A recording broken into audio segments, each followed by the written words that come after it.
In today's gaming news, looks like I'm not that bad at Hearthstone, Battleborn gameplay footage is released, and ArcheAge, like many other online games, has a rough launch.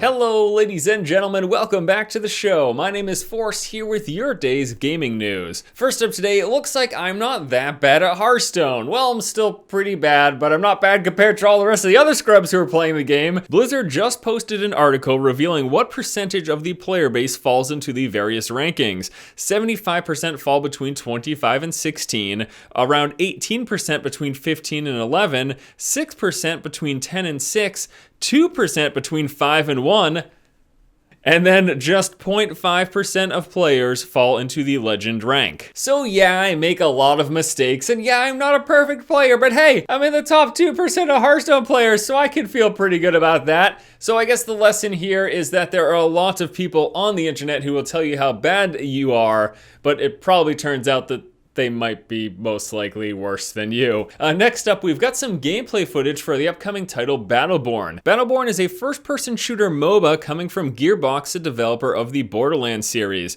They released an 18-minute cooperative campaign video, so in addition to the game's MOBA elements of a 5v5 environment, there is also sort of a story-driven co-op campaign. This video shows off a bit of gameplay from that, following a narrative of them having to collect this shard or something that fell from the sky. I don't know why they're doing it, what they're doing there, but it was pretty interesting gameplay footage. It shows off 5 of the game's classes, all with a very unique look and feel.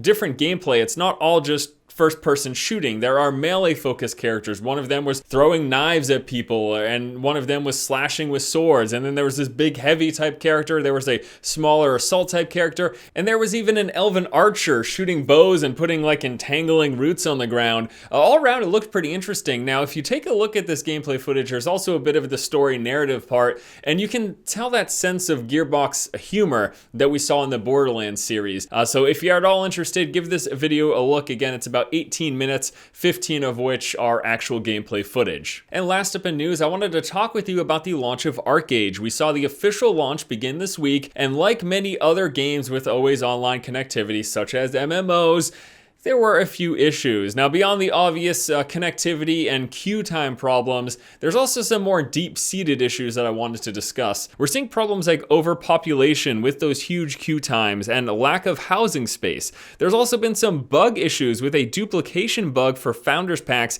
giving people extra guildas, which essentially allowed them to purchase all of these housing slots and take up any housing real estate available. There was also a patron status bug in which people who have paid for a subscription have had that status revoked for no apparent reason, and they still spent the money. Now, a lot of times when we have an always connected game, one of the biggest issues is going to be at the launch, the server load. There's just many times more people trying to play at the same time during launch than there are over the average lifespan of a game. So that stuff's expected, but the unfortunate things are the bugs, a duplication bug, people paying for their sub fee with patron status, and then just losing it, not having the benefits that they had just paid for.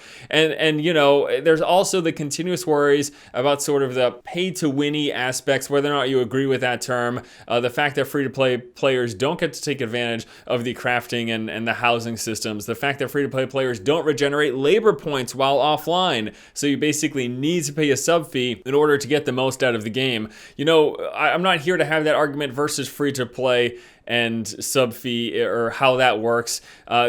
Just the duplication stuff are really the things that I guess are the most concerning, and people losing benefits that they had just paid for. And while this isn't coming from personal perspective, as I have yet to jump into ArcheAge because of playing too much Destiny, I do hope to eventually visit the game now that it's officially launched, and I hope a lot of these problems that are currently present don't persist when I do. All right, guys, that is going to do it for today's episode of the feed. As always, thank you so much for watching. Please be sure to comment in the comment section below about any of the topics discussed here today. What percentage of the Hearthstone player base do you fall into?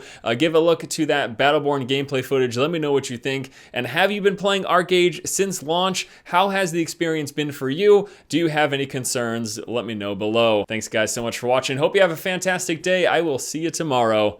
Once again, this has been Force, and you have just been force-fed. Not gonna lie, it feels pretty good to know I'm in the top 2% of Hearthstone players. It's probably just because I bought a whole crap load of cards, though. Yeah. Pay to win.